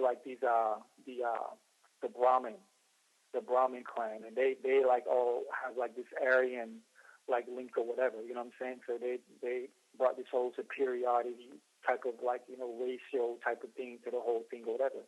So we kicked them out. Apparently, we kicked them out of India, and they ended up coming over here, and we again invited them in and shit like that. And they ended up mixing with then not only what was mixed of the Caucasians that was here, but also they began to mix or whatever as well. That's why the Indians, you see them with the straight hair and all that shit like that.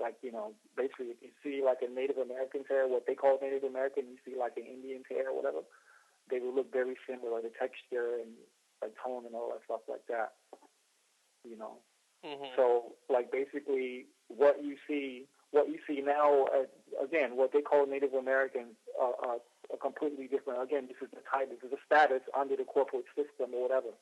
You know what I'm saying? They agreed to take that status and be given some fucking reservations out in the middle of nowhere and a bunch of casinos and fire water. You know what I'm saying? In order to to shut the fuck up, basically. Yeah. They basically got signed out. They basically cashed out on them and got to do all that stuff. Man. But when native people there's a lot of native people. They'll say I'm native, but they'll have Christian names. They'll have a name they won't have Indian names. They'll have Christian names. And when you adopt a Christian name, that's basically losing your sovereignty. That's political. Because if you have if you have a Christian name, that's basically saying you're property of the Christian organization. See what I'm saying? Right. So they what they did to the Indians, they didn't just get the Indians to sign some piece of paper for land. They got them to change their names. They got them to and it's status, lose their clothes and have white people's clothes and put the bow and arrow down and pick up They didn't just. It wasn't about a piece of paper. They slowly but surely changed their whole reality to when it did come time to sign a piece of paper. It's like you might as well. You got their names. You got their religion. You got it. Yeah, definitely everything, man. Yeah, they. I mean, I don't know, there's just so much, even though, I'm sure we both done quite a bit of research or whatever, but I don't know about you, man, but to me, I just feel like I'm just barely scratching the surface of this stuff, man. Like, and it's really, exciting to me at the same time. It's just like, it's quite enlightening to be able to go back through and like find these pieces of the puzzle to put them together and then, kind of figure out from there what's going on right now, you know. But like I said, I mean, the more, no matter which way I go with this, the one thing that I becoming more abundantly clear is that, we have to be who we are, and we are not like citizens of some fictitious, establishment that suppresses everything natural and true about life. You know what I'm saying? That's basically what it is. This is the opposite of life. This entire establishment is the complete opposite of what life is when you define life based on natural principles. You know what I'm saying? And the very basis of life is masculine and feminine principles coming together and harmony, and then creating like perpetual offspring of that same principle. Now we're to the point where it's basically mandatory to accept, all of these, other sexual categories and stuff like that, and they're trying to say, like whatever the LGBT, like all of that stuff like that or whatever, you know what I'm saying? Like I just, since I've been over here, this is a phenomenon that definitely has grown to its peak since I've been over here, grown to its apex, this whole like, gay rights phenomenon and all the stuff like that. I don't know if you think about that, but me personally, I'm like, yo, you can do whatever you want to do, but there's a couple of things. Like I always base everything on, again, natural law and like how life progresses, on this planet and throughout time and space or whatever. Like I'm just like, yo, you can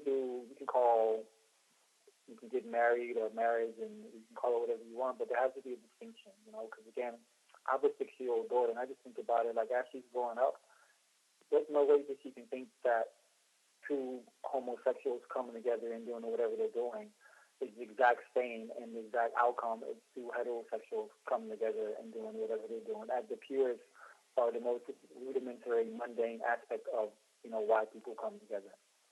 You know what I'm saying? And it's like everywhere you turn, yo. It's like my favorite.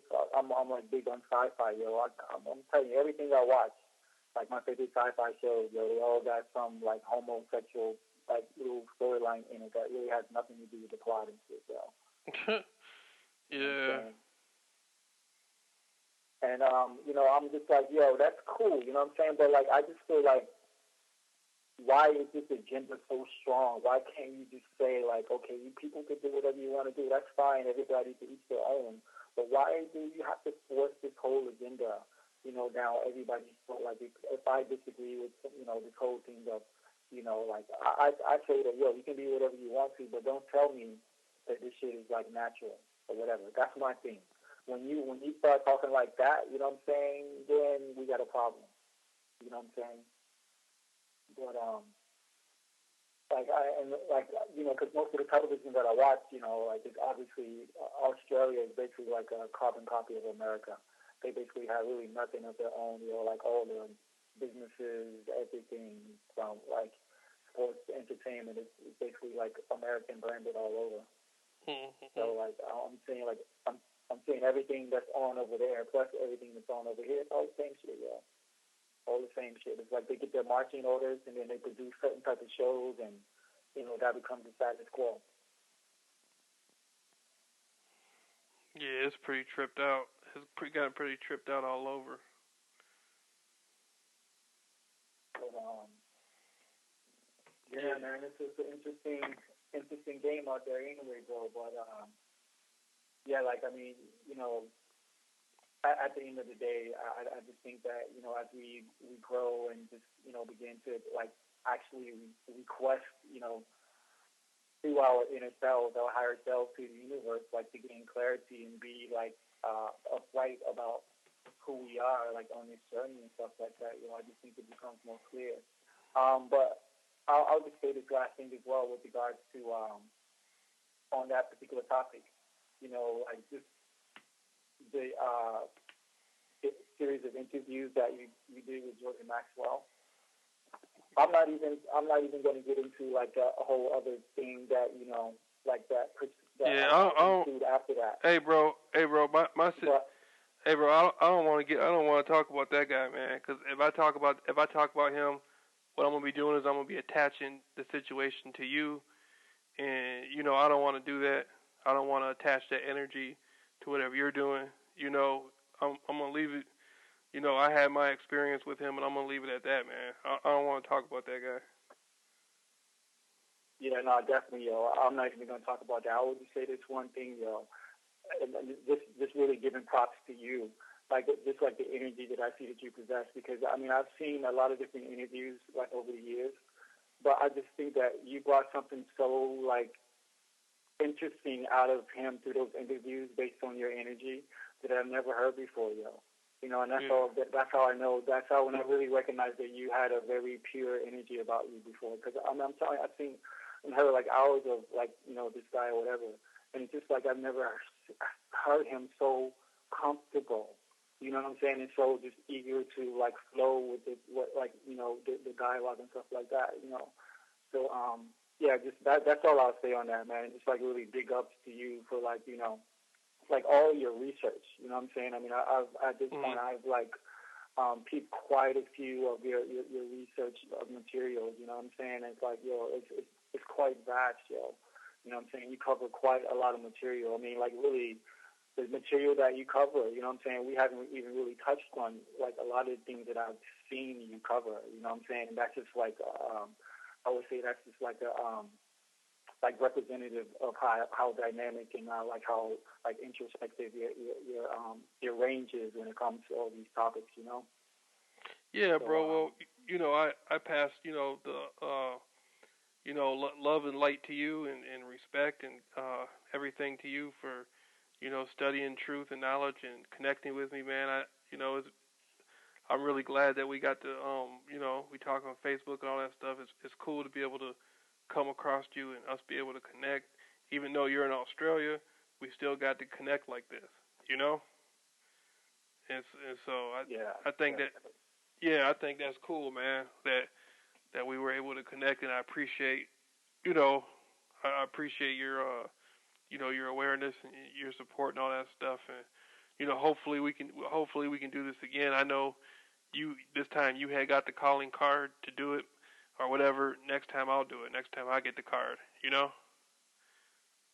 Yeah, no doubt, yo. Yeah. We'll keep this going and like really, a bit more. I mean, like I say, man, I'm not just really honestly. I just wanted to break bread with you because I realized that for some reason we were on like the same trail of research at the same time because I kept crossing you in my research. I'm like, yo, this dude is like he's reading my mind or something. I got to connect with this cat, and like really, I think we can just have through our conversations we can probably enlighten ourselves along with hopefully like a few other people who are into the truth and like really who they are as spiritual beings on this planet and all the history that we have as well. So just for the record, just because I want people to really funnel toward the work that you're doing. You know what I'm saying? And I got my thing going as well, but we can deal with that later. That's not even what this is about. But right now, Jameel Rawls research, what I'm saying? Like, Jameel, you can let everybody know for yourself, like, basically where to go to get some of the material that we've spoken about today and also some other things that you may have bubbling, or, actually on the cooker right now. Yeah, or they can just, they'll, they can just Google my name and my Facebook. They can contact me. Somebody wants to, shoot out a holler or something. They can contact me through Facebook, or, if they want to see some of my videos or whatever, they can watch them on YouTube. You're gonna put this on YouTube? Yeah. I'll put it in all the, the regular forums and stuff like that. So, but yeah, like I said, I'll also send you a copy, like in its totality, and you can chop it up, however you want to, right, as it relates to whatever you're going to be doing moving forward as well, Right. Well, yeah, me personally. Go ahead. Go ahead. Oh no, I was just gonna say, man. No, for the people listening, I would say instead of trying, I was tell people instead of trying to look for the light, the best thing they can do for themselves is to become the light. If that makes sense. Once you become the light, then you don't have to look for it. 100%.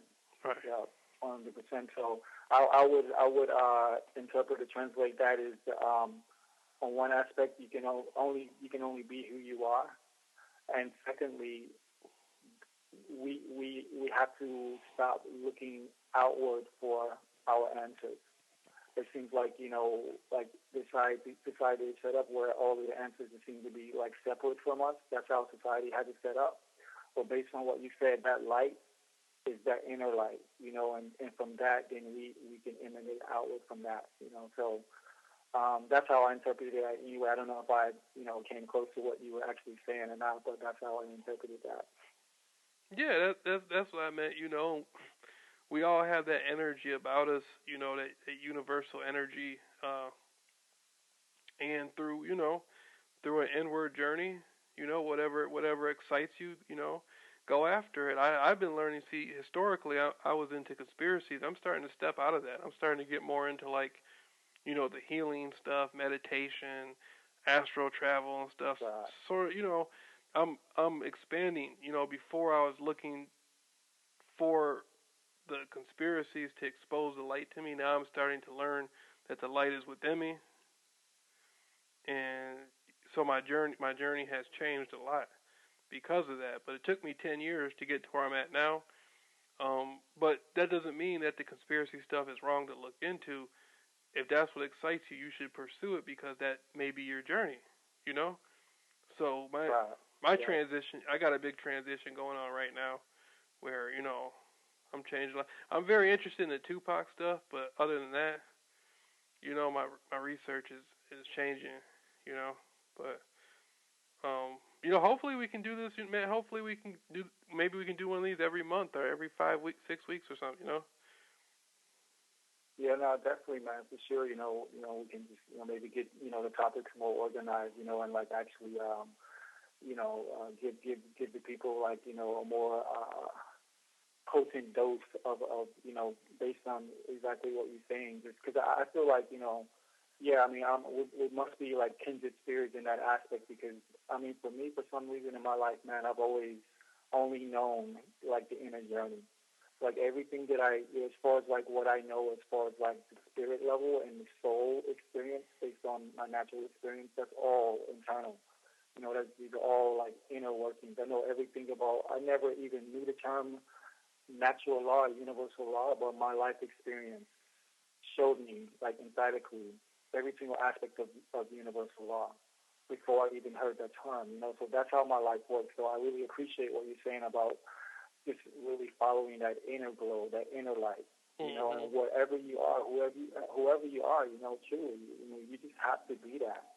And, if you're living for someone else or something else or, other than something that is truly substantial and like, eternal or whatever, then obviously we know that, we'll reap, the fruits of our labor, so to speak, like that. So, yeah, in that aspect, I'm definitely really about to each his own. Like, whatever I have said, whatever Jameel has said, in these hours, however we chop this up or whatever that inspires you, that you agree with or disagree with, I'm completely fine with all of that. But as I was saying before, I'm not into really debating for the sake of debate.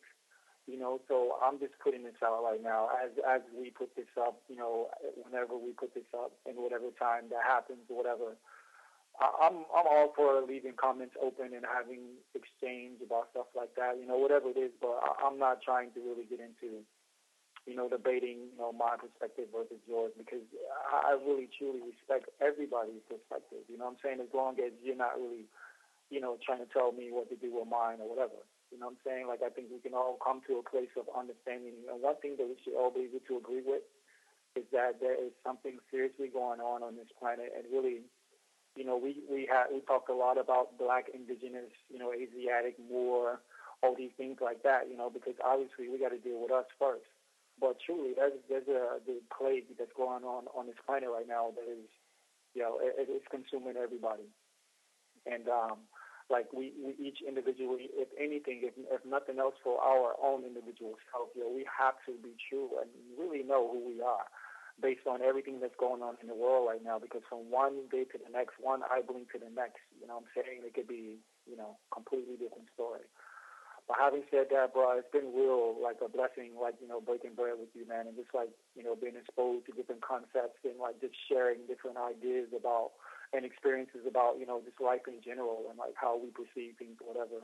I know we have a whole lot that we could talk about as well, and we'll continue these discussions, bro. But I really appreciate, you breaking bread and giving your time, man, and yeah, like all the best with, everything that you're going through, like with regard to your transformation and all the vision that will come along with that, I'm just, hopefully, I can give you a bit of inspiration, and like, vice versa, and together we can inspire, maybe one or two people along the way.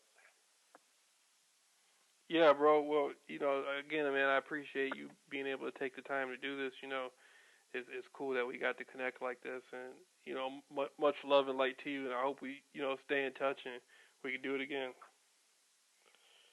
All right, bro. Well, yeah, I'm gonna let you go, man, and I'll be sending you a few of the videos and different documentation that we spoke on as well. And yeah, you do the same, man. Okay, man. Thanks, man. All right, Jameel, bro. I'm gonna talk to you. Take it light, bro. All right, you too, man. Peace. All right, peace.